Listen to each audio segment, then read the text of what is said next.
Это Мари Сабри. Египтянка не побоялась стереотипов и освоила кузнечное дело.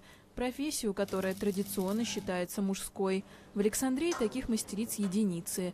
15 лет назад женщина начала помогать в мастерской мужу, Аль-Саяду Фавзи. В семье не хватало денег, и, несмотря на осуждение окружающих, пришлось взять в руки сварочный аппарат и молоток.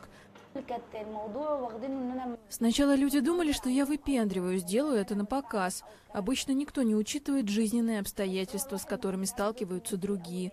Меня всегда поддерживал Аль-Саяд. Ему было безразлично чужое мнение. Он помогал мне. Люди смеялись, и я отвечала им: попробуйте сделать это сами.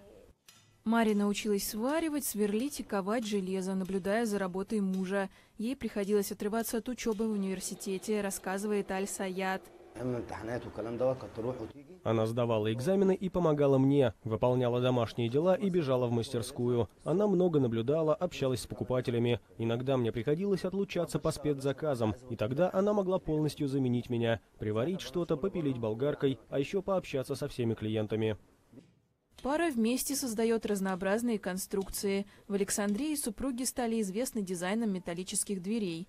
Тем не менее, Мари продолжает получать образование в сфере гостиничного бизнеса и туризма.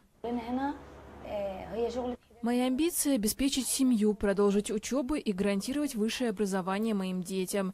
Я хочу получить хорошую работу, но по-прежнему трудиться с Аль-Саядом. Не так давно Мари и Аль-Саяд наконец открыли собственную мастерскую и начали работать на себя. И несмотря на экономический кризис, теперь они в состоянии обеспечить 3 детей.